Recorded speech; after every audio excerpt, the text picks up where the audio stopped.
Episode 22, From Ashen Corn Cakes to Wheaten Loaves. Hello, and welcome to the history of American food.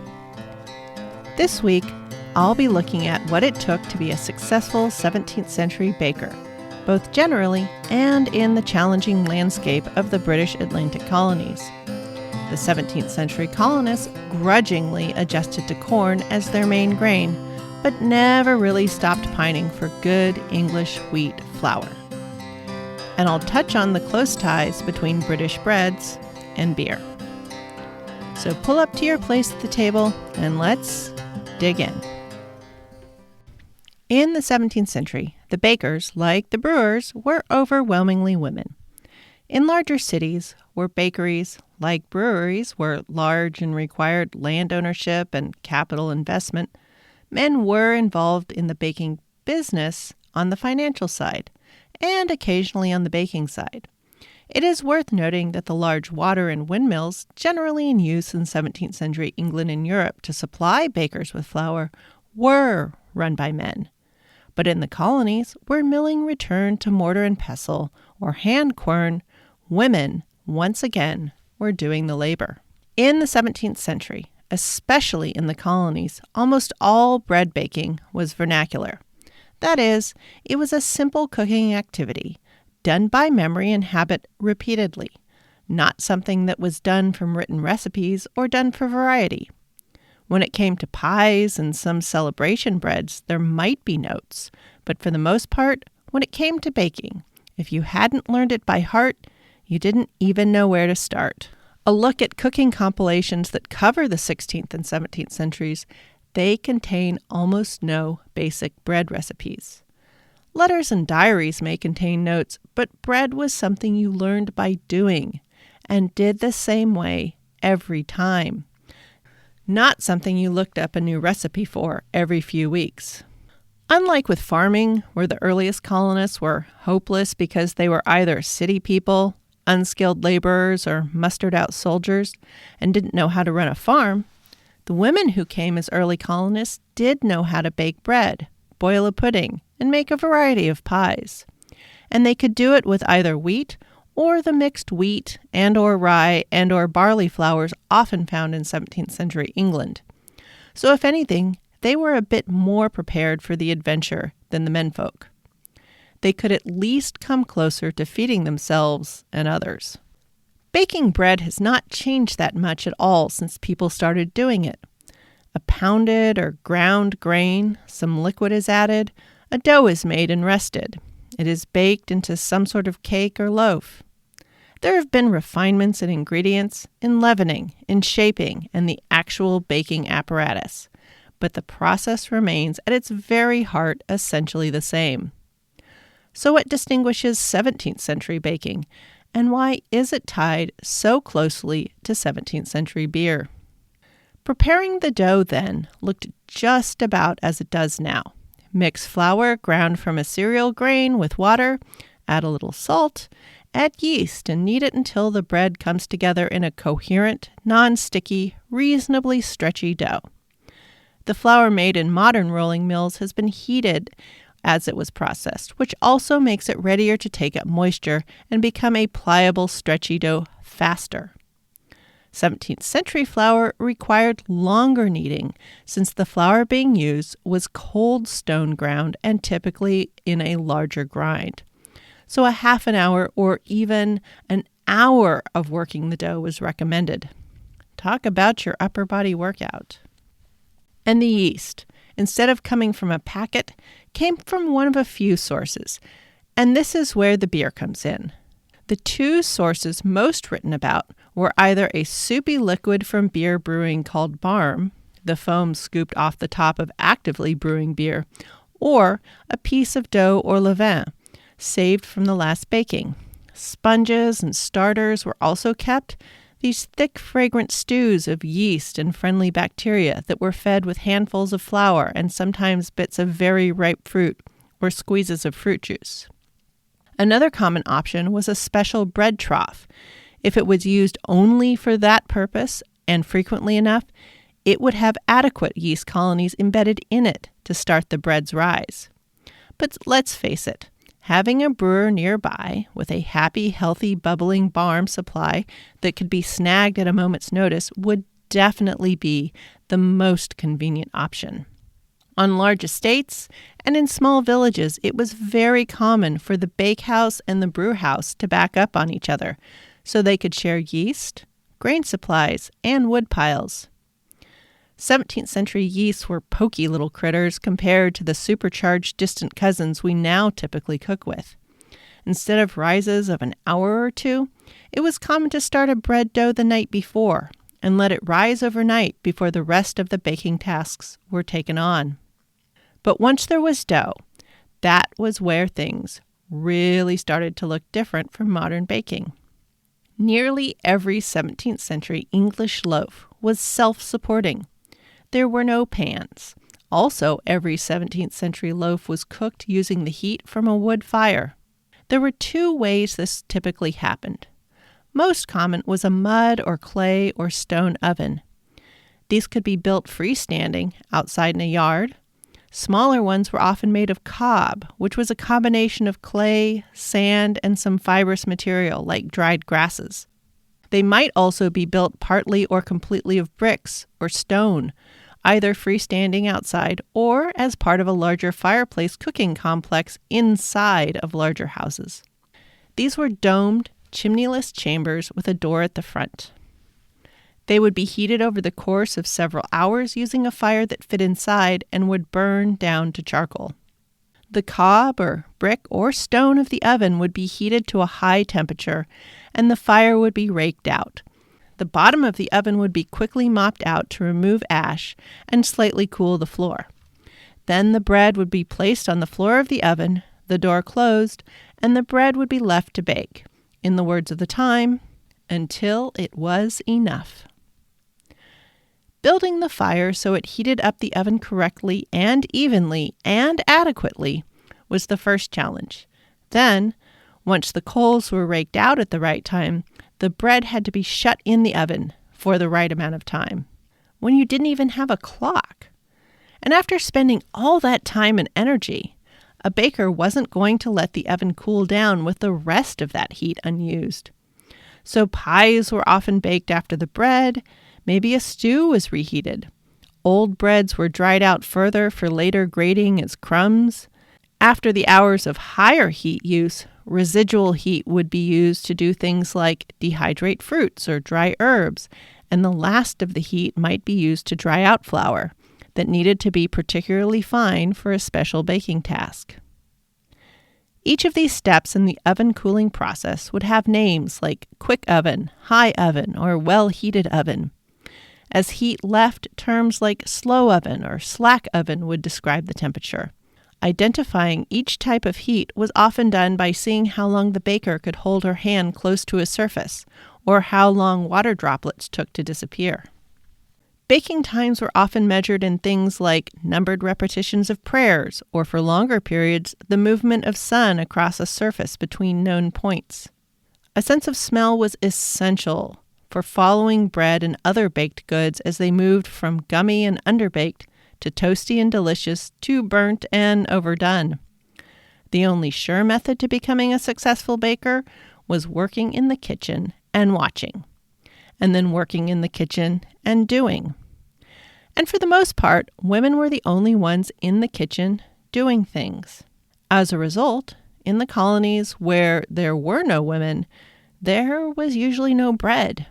This is an American theme that will be repeated over and over and over as men head out to logging camps, gold fields, railroads, and homesteads in all-male groups. When they realize they face a largely breadless existence, they will right back to their starting point and ask for women to come out and bake for them. When there were no ovens, but there were iron pots, bread was baked inside a covered cauldron or an enclosed iron pot that had coals placed under it and on top of it.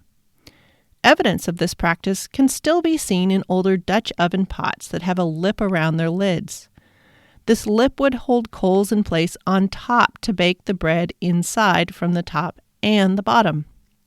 The temperature and timing problems still existed, And then it also took experience to figure out how many coals to surround a pot oven with, so the bread would cook through instead of ending up burnt on the outside and raw in the center.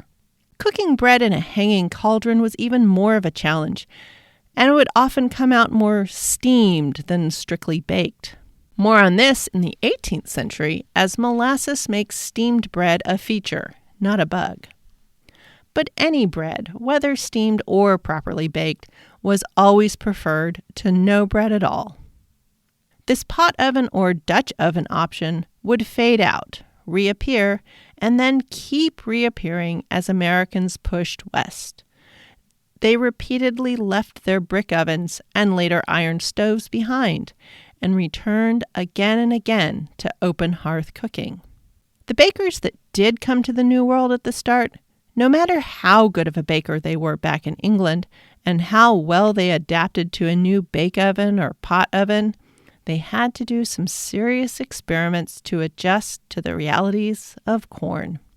Nobody in the 17th century had a name for gluten, but everyone who was making bread out of wheat and other grains could see that wheat, when ground into flour, had this ability to become a lovely, stretchy, growable dough that could be made into myriad forms and baked up dense or chewy or crispy or fluffy, all depending on how much it was needed, what was added, and how it was baked. So just about everyone who could get it preferred wheat as the primo bread and baked good making flour of choice. Hence, the colonial bakers were frustrated in the face of the New World dough made of New World corn that wouldn't stretch and would not rise. As I explained earlier, in the 17th century British Atlantic, colonial wheat was in short supply, or completely absent, especially during the first 3/4 of the century. So what was the colonial baker baking? Because the English wheat the earliest colonists brought with them to Massachusetts and surrounding areas was barely able to grow in the cold, rocky, and damp ground they had available, they ended up mostly growing rye. This hardier grain was somewhat successful alongside the ubiquitous corn, which meant at the start of the century, the New England baker was making do with corn or corn and something. If baking wasn't being done with just corn, typical combinations were corn and rye, corn and pumpkin, corn and acorn, or corn and peas. But when it came time to bake the round, risen loaf of the English baker, these corn and something doughs didn't hold together. They broke rather than stretch. They were grainy, and they simply did not rise. The addition of eggs helped with the denseness problem, but they weren't always available. And the addition of eggs made something more like pudding. It absolutely was not English bread. In early Virginia, there was a twofold problem. Not only was there no wheat, there were also no women to do the baking. If you're wondering why some of the guys didn't just take up the baking duties, after all, despite opinions about work divided by gender, there were men who were bakers for money.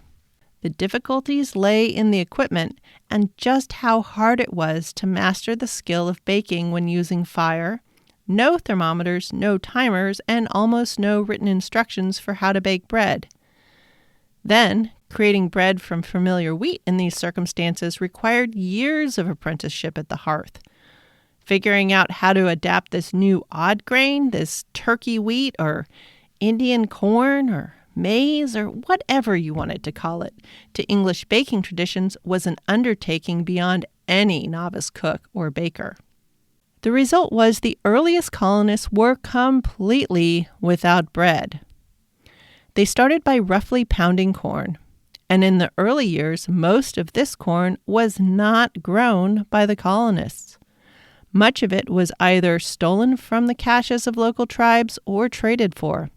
The pounded corn was soaked and boiled into mushes and pottages. Because the colonists largely wanted to, they saw the Native Americans as savages lacking in refinement, discernment, and other markers of civilization. This meant colonists missed out on the intricacies of corn selection. The locals had different corns for grits, for eating green as spring vegetables, for drying and eating as popcorn. And there were particular corns that were specifically used to make fine corn flour. But to the colonists, corn was corn, and such fine details were lost on them. Colonists indiscriminately pounded corn into grits and attempted to grind it into flour, regardless of what the correct use of a particular corn was.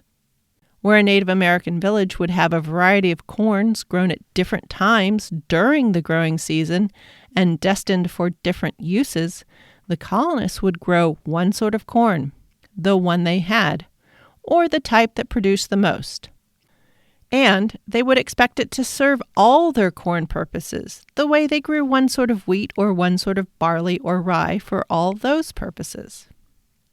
This led to the loss of and near extinction of many North American corn varieties. There is some modern good news. A growing interest in biodiversity and heirloom varieties have caused some corn varieties to be recovered and reinvigorated, but too often their original provenance is lost, as records of exactly where they were grown 2 or 3 or 400 years ago was never recorded. Unless surviving tribe members have held on to memories, such information is gone. Unsurprisingly, trying to do a find and replace of corn grits and corn flours for the English cereal grains met largely with initial frustrations and failures.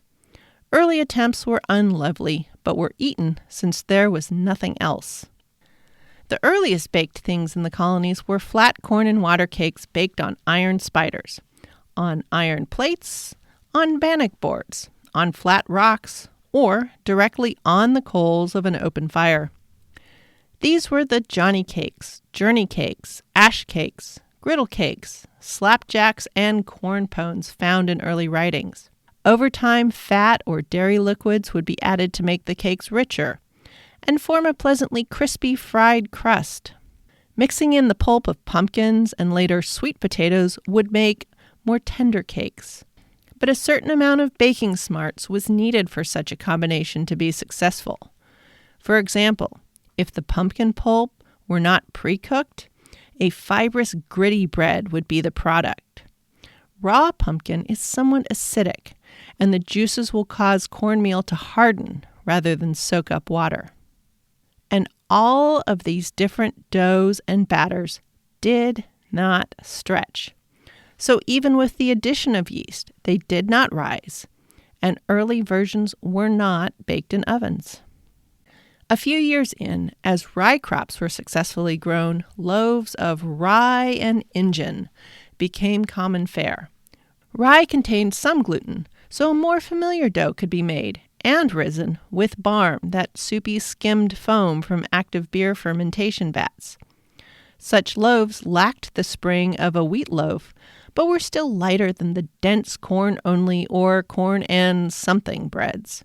Even though rye and cornmeal loaves behaved more like traditional English breads, there were things that kept them fairly dense and chewy, or in modern baking language, they had a tight crumb due to the bubbles within the loaf staying small. The main reason the bubble sizes stayed small were the limited gluten and the fact that the grits and flour used were whole grain. Rye grain has nowhere near as much gluten as wheat, and mixing it with corn, which contains none, limits the dough's stretch. The use of whole grains further limits bubble size because the germ contains fat, which reduces elasticity, and bran, which is sharp and can puncture bubbles as they form. And then, in the last 2 decades of the century, the grain landscape of the colonies drastically changed. William Penn arrived on the land granted to him by King Charles II in 1682.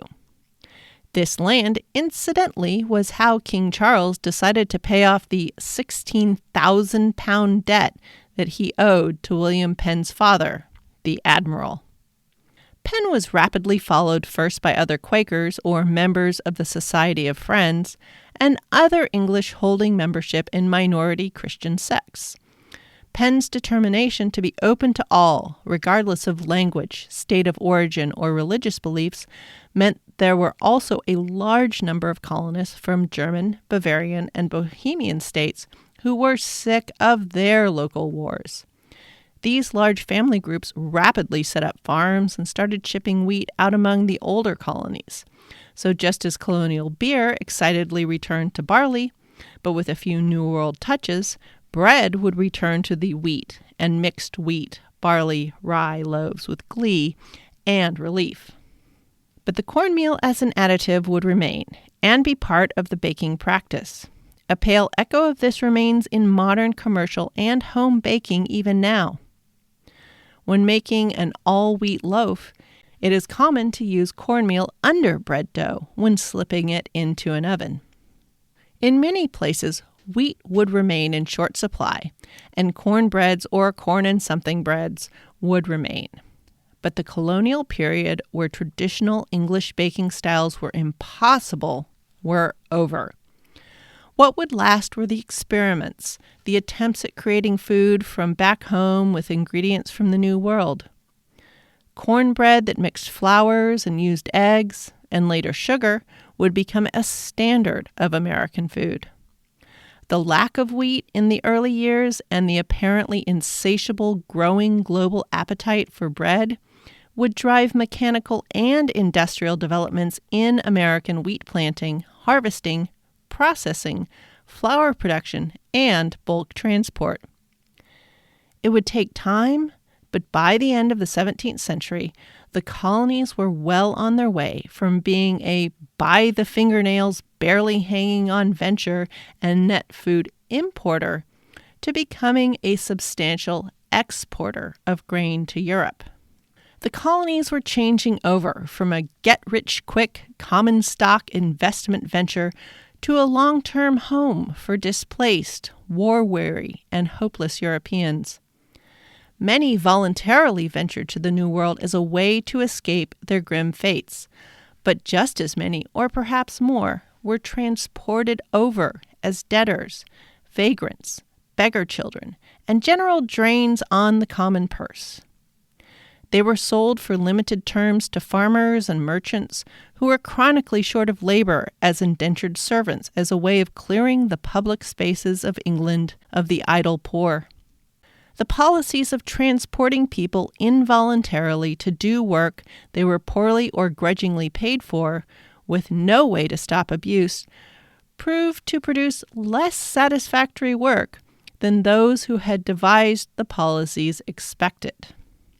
The American policy of hoping to solve poverty by simply moving the poorest somewhere else was definitely here before America.